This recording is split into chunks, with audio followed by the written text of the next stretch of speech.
Hello everyone. This might be some of the most valuable and practical information that you can use to keep your patients healthy. Most people have heard about vitamin D, and most people are also aware that the majority of our Western society is deficient in vitamin D. The majority of people know that vitamin D plays a role in mineral absorption, specifically minerals like calcium or magnesium from the digestive tract. But what most people don't know is that vitamin D also plays a role in many other physiological functions in the human body. D3, the form used by humans, not D2 found in some mushroom products, but D3 also plays a role in regulating our immune system. It is used to detect and destroy cancer cells on a daily basis. Furthermore, vitamin D affects hormonal regulation, affecting things like testosterone, estrogen, amongst others. But what most people don't know is that vitamin D can be a double-edged sword. If you have too high a vitamin D intake, but not enough vitamin K2, specifically K2, then the calcium that's absorbed from this can end up being deposited in your arteries and not in your bone like you intended it to. K1, found in leafy greens, is different than K2. K1, shown at the top here, plays a role in activating proteins involved in blood coagulation. But assuming that people have a good gut microbiome, specifically containing a bacterial strain called Bacillus subtilis, we should be able to convert adequate amounts of K1 into K2, which then has a large number of other physiological roles within the human body. But unfortunately, most people in our Western society has a compromised microbiome or gut health, and so relying on this conversion is not ideal. It's not even close to being optimal.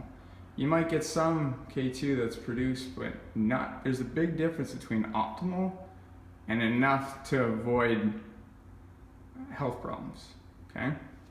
But specifically, what these two compounds do, or they're required by the body, is that they activate vitamin K dependent proteins.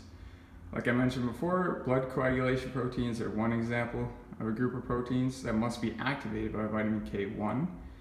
But K2 also activates certain proteins. And what it does is attach to a glutamate residue.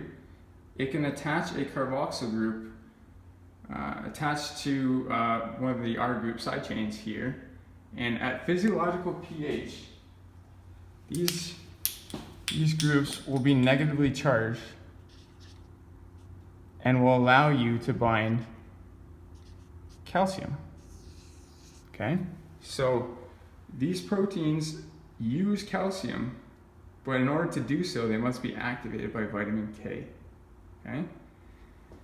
Some of the proteins that are used by vitamin K2, that are activated by vitamin K2, for example, are matrix GLA protein and osteocalcin. These are two of the main players that are dependent on vitamin K2, but there are about 4 or 5 other ones that also play very important roles. But I mentioned these ones specifically because they are so crucial to your health. Matrix GLA protein, once activated by K2, it prevents calcium from being deposited in your arteries, but rather it allows activated osteocalcin to deposit that calcium as new bone. Okay? This is critical. I literally cannot overstate the importance of this. Arteriosclerosis or atherosclerosis involves calcifications in the arteries. It's part of what lays down the underlying damage that then recruits cholesterol and other stuff to try and fix the problem. But if you have adequate amounts of K2, you will prevent calcium from being deposited in your arteries, and it will be deposited in your bones. In that way, it plays a large role in preventing heart disease. Okay? But aside from this, K2 is also very vital for a number of other functions in the human body. Here are some of them listed below.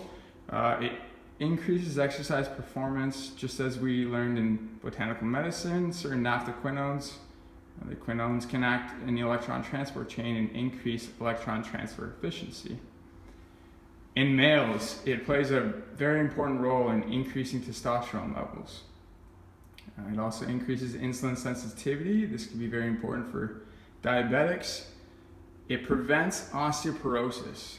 No matter where someone is in their development of osteoporosis, if they start increasing their K2 intake, they will prevent bone loss and instead will allow for bone to be built, thereby preventing hip fractures and other osteoporotic events.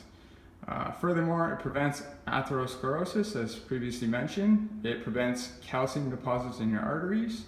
At the same time, it prevents kidney stones, which again is the same thing. Whether it be oxalate stones or uric acid stones, they're calcium deposits which cause kidney stones. And it plays a direct role in preventing cancer.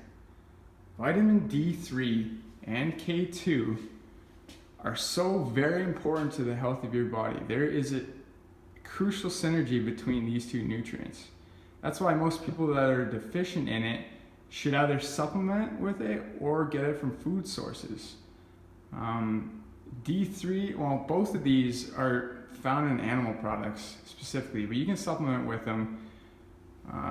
People are worried about toxicity about vitamin D, but as long as you have adequate K2, there's a reduced risk from vitamin D.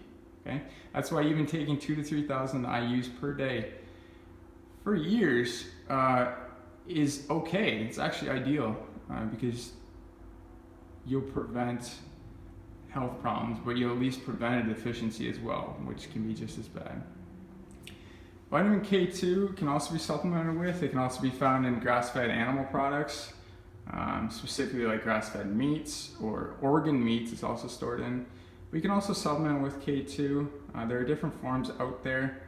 I mentioned here that this form is MK4, and it's because there are 4 isoprene units attached to the quinone. But there are other forms of K2 that you can find out there. There can be like MK7, MK8, MK9, and they just differ in the number of isoprene units attached to it. But these longer forms, specifically like MK7, it's the most common, they are progressively cleaved and used by the body as needed. So they're cleaved into this MK4 form. And that way, MK7 is a bioavailable form of K2 that you can actually build up and store adequate amounts of. But again, if you're going to supplement with D3 and K2, make sure that you take it with fatty food. It has to be taken with fatty food, because if you don't have enough fat in your diet, you cannot absorb adequate amounts of these fat-soluble vitamins. Please, everyone, I cannot stress this enough. The synergy between vitamins D3 and K2 cannot be overstated and really are the pinnacle of health, at least from my perspective, at least when it comes to diet.